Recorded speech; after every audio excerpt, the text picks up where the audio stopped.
بسم اللہ الرحمن الرحیم جی، یہ میرا پیغام اس وقت اس ملک کے پرائم منسٹر جناب انوار الحق کاکڑ صاحب اور پاکستان آرمی کے چیف جناب جنرل سید عاصم منیر صاحب کے لیے ہے۔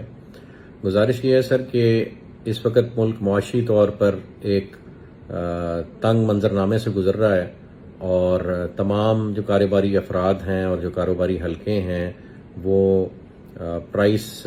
فلکچویشن آف پیٹرول اور ڈالر کے انفلیشنری ایفیکٹ کی وجہ سے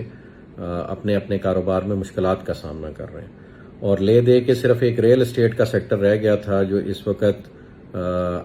لاکھوں افراد کو اپنے ساتھ جوڑے ہوئے تھا، اور ریل اسٹیٹ سیکٹر اور ڈیولپرز اور اس سے وابستہ افراد جو کنسٹرکشن کے شعبے سے منسلک ہیں وہ اس شعبے کو ہی صرف ایک ایسا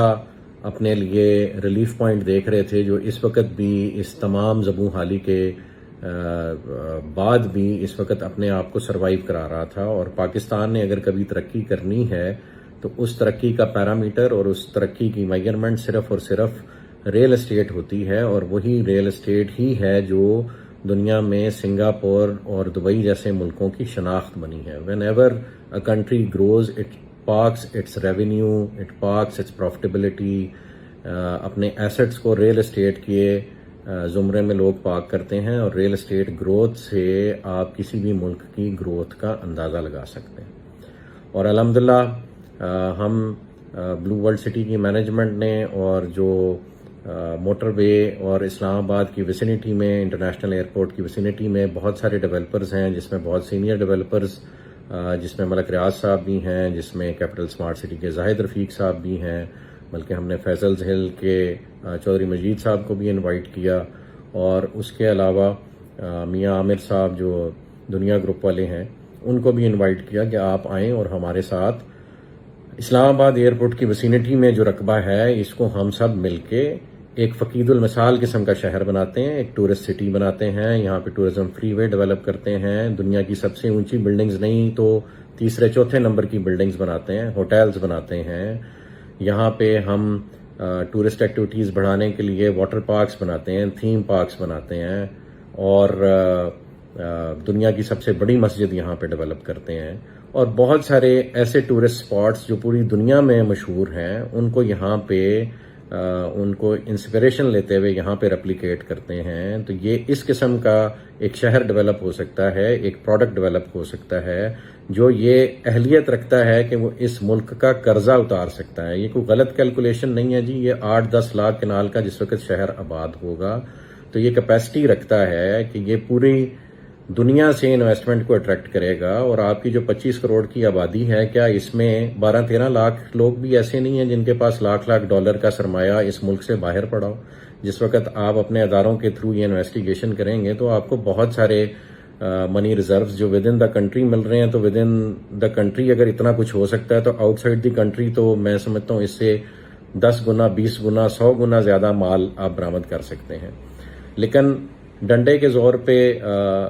کبھی بھی کوئی ملک نہیں چلا، اور یہ صرف پالیسیز ہی ہیں جو آپ بنانے کی کوشش کر رہے ہیں جو اس ملک کو چلائیں گی۔ اور اس شہر کا آباد ہونا جو اسلام آباد ایئرپورٹ کی ویسینٹی میں ہے، جس میں تمام سارے بڑے ڈیولپر سٹیک ہولڈرز بن رہے تھے، ایون یہ کہ ہم ڈی ایچ اے کو یہاں پہ رقبہ آفر کر رہے تھے اور ڈی ایچ اے یہاں آ رہا ہے، اگر یہ سب مل کر ایک شہر بناتے ہیں تو آرمی چیف صاحب اور کاکڑ صاحب اس ملک کا قرضہ اتارنا کوئی مشکل نہیں ہے۔ میں نے کاکڑ صاحب کا بیان سنا ہے، ہاؤسنگ سوسائٹیوں کو وہ ایک غلط پرسیپشن سے دیکھتے ہیں، اور کاکڑ صاحب ملک سے باہر جانے کو کوئی مسئلہ نہیں سمجھتے۔ جناب وزیر اعظم صاحب، یہ بہت بڑا مسئلہ ہے۔ اگر 30-40 سال کے لیے آپ کا جو برین ڈرین ہو جائے گا تو پھر وہ واپسی پہ ان کے بچے بھی یہاں آنا پسند نہیں فرمائیں گے، اسپیشلی جس طرح کی پرسیپشن اس ملک کی اور اداروں کی ڈیولپ ہوتی جا رہی۔ تو واحد اگر آپ کے پاس کوئی واپسی کا راستہ ہے تو وہ افراد راستہ ہیں جو اس ملک میں ڈیولپمنٹ کرنے کی کوشش کر رہے ہیں، اور الحمدللہ اللہ پاک کے فضل و کرم سے اللہ پاک کی رضا کے لیے ہم سمجھتے ہیں کہ اللہ پاک نے ہمیں اس کام پہ مامور کیا ہے کہ ہم اس ملک کی ترقی اور تمدن کے لیے کام کریں اور اپنے اداروں کے بازو بن کر کام کریں۔ ہمیں فخر ہے اپنی پاک فوج پہ، اور ہم جو پاک فوج شہادتیں لیتی ہیں اس ملک کے دفاع کے لیے، ہم سمجھتے ہیں کہ کسی بھی سیاستدان کا یا کسی بھی بیوروکریٹ کا یا کسی بھی افسر کا یا کسی بھی پرائیویٹ انڈیویجول کا یہ سمجھنا کہ اگر پاک فوج کو ہم کٹ ڈاؤن ٹو سائز کریں تو پھر یہ ملک بچا رہے گا تو یہ ان کی خام خیالی ہے. اگر آج تک یہ ملک بچا ہوا ہے اور آج تک سروائیو کر رہا ہے تو اس میں مین کلیدی کردار اللہ کی رضا کے بعد، آپ صلی اللہ علیہ وسلم کی دعاؤں کے بعد، آپ صلی اللہ علیہ وسلم کی احادیث کی روشنی میں صرف اور صرف پاک فوج وہ ادارہ ہے جو اس ملک کی سالمیت، گروتھ اور یونٹی کا باعث بنا ہوا ہے. ہمیں اس میں کوئی شک نہیں، اور اسی وجہ سے ہم اپنی ہر قسم کی قربانی دینے کے لیے تیار ہیں اپنے اس ادارے کی ترقی کے لیے اور اس ملک کی ترقی کے لیے. ہم نے اپنا تمام پروفٹیبلٹی اور تمام پروجیکٹ کا ایسٹ اور اپنے ذاتی ایسٹس بھی اس ملک کے لیے قربان کیے ہوئے. ہم سے بہت اداروں نے اس شہر کو، جس کو ہم تعمیر کرنا چاہ رہے ہیں، اس کی تعمیر و ترقی روکنے کے لیے بہت سارے اداروں نے ہم سے بہت سارے امتحان لیے ہیں، اور سب کو ہم نے اپنی جان، مال، عزت، آبرو سب کچھ پیش کیا. ابھی گزارش یہ عاصم صاحب، آپ سے ریکویسٹ ہے، چونکہ آپ کے ہاتھ میں اللہ پاک نے وہ نصرہ رکھی ہے کہ اگر آپ چاہیں اور آپ ایک انیبلنگ انوائرمنٹ کریٹ کریں اپنے پرائم منسٹر صاحب کے ساتھ مل کے، آنے والی گورنمنٹ کے ساتھ مل کے، تو یہ ملک ترقی کی وہ منازل طے کر سکتا ہے کہ اس کے بعد لوگ دبئی اور سنگاپور کی مثالیں دینا چھوڑ دیں گے، پاکستان کی مثال دیں گے. لیکن یہ سر تب ہوگا جب سارے کام پاک فوج خود نہ کرے اور گورنمنٹ خود نہ کرے، بلکہ ایسا انیبلنگ انوائرمنٹ کریٹ کرے کہ اس ملک کے بزنس مین اور اس ملک کے وہ لوگ جن کو اللہ پاک نے ہنر عطا کیا ہے وہ کام کرنا شروع کر دیں. تو آپ سے خدارہ گزارش ہے کہ ہم ڈیولپرز کو اپنی چھتری کے سائے تلے لیں اور ہمیں کام کرنے دیں اس ملک کے لیے. بھلے جب ہم سارا کام کر چکے ہوں تو maintenance and development and after sale service کے لیے بھلے وہ تمام ہاؤسنگ پروجیکٹس یا وہ پورے شہر کا کنٹرول کسی نئی اتھارٹی کو دے دیا جائے جو آنےسٹ لوگوں سے بنی ہوئی ہو، یا بھلے ڈی ایچ اے کے حوالے کر دیا جائے، ہمیں اس میں کوئی اعتراض نہیں. لیکن خدارہ ایک پرائیویٹ مائنڈ سیٹ کے ساتھ، ایک انٹرپرونل مائنڈ سیٹ کے ساتھ، ایک کاروبار کو جو کہ ریل اسٹیٹ کا کاروبار ہے اس کو اپنی ٹانگوں پہ کھڑا ہو لینے دیا جائے. وہی اس ملک کو کہیں نہ کہیں پہنچائے گا. ہم نہیں کہتے کہ آپ انڈسٹری نہ لگائیں، ہم نہیں کہتے کہ آپ ایگریکلچر نہ کریں، وہ بھی ہمارے ملک کی ریڑھ کی ہڈی ہے. ایگریکلچر بھی ریڑھ کی ہڈی ہے اور انڈسٹریز لگانا بھی ریڑھ کی ہڈی ہے، پروڈکشن بھی ریڑھ کی ہڈی ہے. لیکن آپ ریل اسٹیٹ کے وجود سے انکاری نہیں ہو سکتے. جتنی بھی دنیا میں ترقی ہوئی ہے وہ الٹیمیٹلی ریل اسٹیٹ کے تھرو ریفلیکٹ کرتی ہے. May it be hotelling, may it be tourism, اور may it be even agriculture. Ultimately اس کا سارا سرمایہ آ کے آپ کے ریل اسٹیٹ میں پارک ہوتا ہے. اور جتنی بھی بلڈنگز ڈیولپ ہوتی ہیں وہ تمام الائیڈ انڈسٹریز کو سپورٹ کرتی ہیں، اور تمام جو ترقی ڈفرینٹ ادارے کرتے ہیں انہوں نے بھی الٹیمیٹلی آ کے کسی بلڈنگ میں ریزائڈ کرنا ہوتا ہے. وہ بھلے ہاسپٹلز ہوں، وہ بھلے آپ کے ہوٹلز ہوں، وہ بھلے ایئرپورٹ ہوں، تو ultimately it is real estate جس نے ڈیولپ ہونا. اور اگر آپ دبئی کے فارمولے کو فالو کریں اور اسلام آباد انٹرنیشنل ایئرپورٹ کو دبئی کے ایئرپورٹ کی طرز پہ چلانا شروع کر دیں اور وہاں پہ ٹورزم لینڈ کرنا شروع کر دیں، اور اس سے منسلک ایک شہر ہو جس میں دبئی کی طرز کی تمام کیپیبلٹیز اویلیبل ہوں، تو کیوں آپ کے پاکستانی اپنا وہ لاکھ $2 لاکھ پاکستان میں واپس نہیں لے کے آئیں گے؟ وہ یہاں پہ پراپرٹی لینا اپنے لیے باعث فخر سمجھیں گے. اور اگر $2-4 لاکھ میں ٹرکی اپنی نیشنلٹی دے سکتا ہے تو پاکستان بھی نیشنلٹی دے سکتا ہے. آپ تمام اپنے چیکس اینڈ بیلنسز کریٹ کریں جس سے آپ یہ انشور کریں کہ یہاں پہ کوئی نیگیٹو فرد نہ آئے، کوئی نیگیٹو ایکٹیویٹی نہ ہو. ہم ویسے بھی تو بہت سارے لوگوں کو اس ملک میں آنے دیتے ہیں، کوئی ایمبیسیز کے تھرو آتا ہے تو کوئی این جی اوز کے روپ میں آتا ہے. تو اگر ریل اسٹیٹ کی انویسٹمنٹ اس ملک میں آپ لوگوں کے سیکورٹی میکانزم سے گزر کے آنے لگ پڑے گی تو کیا یہ ملک ترقی نہیں کرے گا؟ اتنی سمپل سی بات ہمیں سمجھ نہیں آ رہی کہ ہم نے صرف ایک انیبلنگ انوائرمنٹ کریٹ کرنا ہے. اور وہ انیبلنگ انوائرمنٹ یہ ہے کہ آپ پرائیویٹ بزنس مین کو اپنا بزنس کرنے دیں، وہ اپنے ڈفرنٹ آئیڈیاز لگا کر ترقی کی منازل طے کرنے میں آسانیاں پیدا کرے کاروبار میں. سارا کام نہ گورنمنٹ کر سکتی ہے، نہ سارا کام فوج کر سکتی ہے، نہ فوجی افراد کی یہ ٹریننگ ہے. ہاں آپ لوگوں نے بہت اچھا ایک ادارہ کھڑا کیا، ڈیفنس ہاؤسنگ اتھارٹی. ہم بھی چاہیں گے ہم اپنا پروجیکٹ ڈیولپ کر کے ڈیفنس کے حوالے کر دیں. لیکن خدارہ یہ تو آرمی چیف صاحب نا انصافی ہوگی کہ صرف اس ملک میں ڈی ایچ اے کام کرے اور اس کے بعد چلیں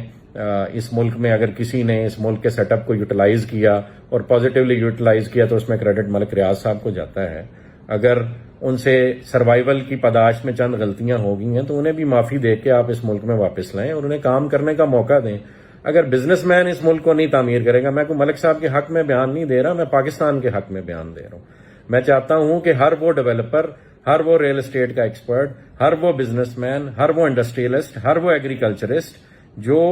یہ ملک ڈیولپ کرنے کا خواب دیکھتا ہے اور پاکستان کو اسلامی فلاحی ریاست بنانے کا خواب دیکھتا ہے اور اپنے بزرگوں کی کئی بھی باتوں کی تعبیر کرنا چاہتا ہے کہ یہاں پہ باہر کے ملک سے لوگ آ کے نوکریاں کریں گے، تو وہ تب ہی ممکن ہے کہ جب آپ ان سب کے ہاتھ پیر کھول دیں اور ان کو کام کرنے دیں۔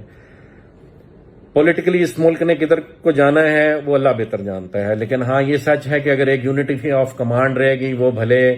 آپ کے موجودہ سیٹ اپ میں ہو یا آپ جو سیٹ اپ آگے فیوچر میں لانا چاہتے ہیں اس ملک میں ہو، لیکن یونٹی آف کمانڈ ہوگی۔ جو بھی ٹاپ ایگزیکٹو ہوگا، وہ آپ کا پرائم منسٹر ہو یا وہ آپ کا پریزیڈینشل سسٹم کے تحت پریزیڈنٹ ہو، جب آپ اس کو کام کرنے دیں گے اور اس نے بھی خود کام نہیں کرنا، وہ ایکسپرٹ سلیکٹ کرے اور ان ایکسپرٹس کے بعد جو اس ملک کے بزنس مین ہیں ان کو جو جس فیلڈ کا ایکسپرٹ ہے ان کو آگے آ کے کام کرنے کا موقع دے، تو تب یہ دبئی اور سنگاپور سے لازماً آگے نکل جائے گا۔ اور اگر چیف صاحب اب بھی ہم یہ کام نہیں کریں گے تو وقت ہمارے ہاتھوں سے نکلا جا رہا ہے۔ ہمارے ہمسائے میں بہت کچھ ہو رہا ہے، ہم نہ چاہتے بھی اپنے ہمسائے سے اپنا موڈ اور اپنا غصہ اور اپنا آپس کا جو مزاج ہے وہ بگاڑتے چلے جا رہے ہیں، اور آپ صلی اللہ علیہ وسلم کی احادیث ہیں اس خطے کے بارے میں، اور ان احادیث میں ایسے افراد کا ذکر ہے جنہوں نے کل کو کسی بھی قسم کی ترقی کا باعث بننا ہے دنیا میں۔ تو خدارا ہم کیوں نہ اللہ سے دعا کریں کہ وہ افراد ہم ہوں، بجائے اس کے کہ وہ افراد کہیں اور سے آئیں اور خدا نہ خواستہ آپ کے ملک کی عوام ان کو سپورٹ کرنے لگ پڑے۔ تو بہتر نہیں ہے کہ ہم اپنے ملک کی عوام، ہم اپنے ملک کے بزنس مین کو سپورٹ کریں اور وہ آپ کے ملک کا کاروبار ایسے کھڑا کرے کہ جو اقبال کا شعر ہے کہ نیل کے ساحل سے لے کے تابقا کے کاشغر، وہ اسلامی اسٹیٹ ڈیولپ ہو اور آپ کی سربراہی میں ڈیولپ ہو۔ تو خدارا ریکویسٹ یہ ہے کہ اس وقت آپ کے چند ادارے، میں نہیں جانتا، کسی کا نام نہیں لینا چاہتا کون کون ملوث ہے، لیکن آپ کے چند ادارے جو سویلین ہیں، شاید اس میں کوئی اور یونیفارمڈ ادارے بھی ہیں، وہ یہ نہیں چاہتے کہ ان کے علاوہ اس ملک میں کوئی اور ریئل اسٹیٹ کا کام کرے۔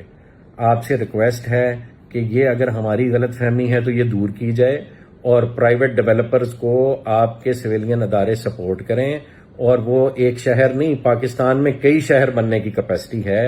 اور پاکستان کے نیچرل ریسورسز اتنے ہیں کہ وہ یوٹیلائز ہوں تو it can become a super power in a matter of 5 to 6 years. All you have to do is provide them with an enabling environment. میری آرمی چیف صاحب آپ سے ریکویسٹ ہے، کاکڑ صاحب آپ سے ریکویسٹ ہے، اپنے اداروں کو لگام دیجئے۔ انہوں نے ایک طوفان بدتمیزی کھڑا کیا ہوا ہے۔ جتنے ریل اسٹیٹ سے منسلک افراد اسپیشلی پنڈی اور اسلام آباد میں تھے، وہ کسی نہ کسی ایجنڈے کے تحت وہ اس وقت جو ہے وہ ظلم و جبر اور بربریت کا شکار ہیں، اور ان کو ڈیفیم کرنے کی کوشش کی جا رہی ہے۔ آپ ہمارا شہر آ کے دیکھیں، ہم نے ایسا شہر ڈیولپ کیا جو آج تک DHA نہیں سوچ سکا، اور جو آج سے پہلے بڑے ڈیولپرز بھی یہاں نہیں سوچ سکے۔ وہ اللہ کے فضل و کرم سے ان کی شاگردی میں، ہم سمجھتے ہیں آپ لوگ بھی ہمارے استاد ہیں، جو پرائیویٹ ڈیولپرز پہلے اس ملک میں کام کر رہے ہیں وہ بھی ہمارے استاد ہیں۔ ہم نے اس کی شاگردی میں، ان کی شاگردی میں ایک اچھا اسٹوڈنٹ ہونے کا ثبوت دینے کی کوشش کی ہے، اور ایک گروتھ اور ڈیولپمنٹ کا سفر شروع کیا ہوا جس کا ہم چاہیں گے آپ سب حصہ بنیں۔ میں آرمی چیف صاحب سے ریکویسٹ کروں گا ہمارا پروجیکٹ وزٹ کریں، بلو ورلڈ سٹی کو وزٹ کریں، کیپٹل اسمارٹ سٹی کو وزٹ کریں، فیصل ہلز کو وزٹ کریں، اس پورے علاقے کو وزٹ کریں، اسلام آباد ایئرپورٹ کی ویسینٹی وزٹ کریں۔ یہاں پہ ایسا فقید المثال شہر بنایا جا سکتا ہے آرمی چیف صاحب جو آپ کے ملک کا قرضہ اتار سکتا ہے۔ ہمیں در در بھیک مانگنے کی ضرورت نہیں ہے، ہمیں ٹرکی جا کے بدنام ہونے کی ضرورت نہیں ہے، ہمیں ایون اپنے دوست ملکوں سے بھی بھیک مانگنے کی ضرورت نہیں ہے۔ ہم ان کے سرپرست بن سکتے ہیں، ہم ان کے بازو بن سکتے ہیں، ہم مکہ اور مدینہ کی ریاست کے بازو بن سکتے ہیں، اس کی آف شوٹ بن سکتے ہیں۔ خدارا ہمیں اپنے پیروں پہ کھڑے ہو لینے دیجئے، ان اداروں کو لگام دیجئے اس سے پہلے کہ بہت دیر ہو جائے۔ اس وقت RDA نے اور ڈسٹرکٹ کاؤنسل نے اور دیگر اداروں نے، جس میں آپ کے کمشنر شامل ہیں اور آپ کے راولپنڈی پولیس کے سینئر آفیسر شامل ہیں، انہوں نے ایک آپریشن شروع کر رکھا ہے جو تمام ریل اسٹیٹ سیکٹر اور تمام ہاؤسنگ سوسائٹیز کو جتنی انہوں نے محنت کی ہے اس پہ پانی پھیر رہا ہے، انہیں مجبور کر رہا ہے کہ وہ خدارا اس ملک سے خائف ہو جائیں۔ لیکن اللہ کی قسم، اللہ نے ہمیں بنایا ہے اس ملک کی ترقی کے لیے، ہمیں اللہ نے بلایا ہے دین اسلام کی سربلندی میں اپنا کردار ادا کرنے کے لیے، اور وہ ہم اپنے خون کے آخری قطرے تک انشاءاللہ نبھائیں گے۔ ہم کسی ادارے سے نہیں لڑیں گے، ہم پاک فوج کو بھی ہمیشہ سلوٹ اور سلام کریں گے۔ ہم تمام اپنے اثاثے، اپنے ذاتی اثاثے اور اپنے کاروباری اثاثے بھی اس پاک فوج پہ اور آپ کی ڈیفنس ہاؤسنگ اتھارٹی پہ بھی قربان کرتے ہیں۔ ہمیں اپنا مزدور بنا لیں، لیکن خدا را اس ملک کو ڈیولپ تو ہونے دیں، ہمیں کام تو کر لینے دیں۔ صرف اتنی سی گزارش ہے آرمی چیف صاحب، خدا را ان کو لگام دیجئے، نہیں تو یہ سب کو آپ سے خائف کر دیں گے اور کسی ملک کو ہم پہ حملہ کرنے کی ضرورت نہیں پڑے گی۔ یہ کام ہم خود ہی کر لیں گے۔ ہم ایک خودکش حملہ کرنے کی طرف جا رہے ہیں، بہت سپیڈ سے جا رہے ہیں، نہیں روکا گیا تو دشمن اپنے مقاصد میں کامیاب ہو جائے گا، اور اللہ کو بھی ہم منہ دکھانے کے قابل نہیں رہیں گے، نہ اس دنیا میں نہ آخرت میں۔ جزاک اللہ خیر۔ خیر کی امید ہے، اور امید ہے اس پیغام سے آپ وہ پازیٹیو وائب لیں گے جو ہم دینے کی کوشش کر رہے ہیں۔ جزاک اللہ خیر جی، والسلام۔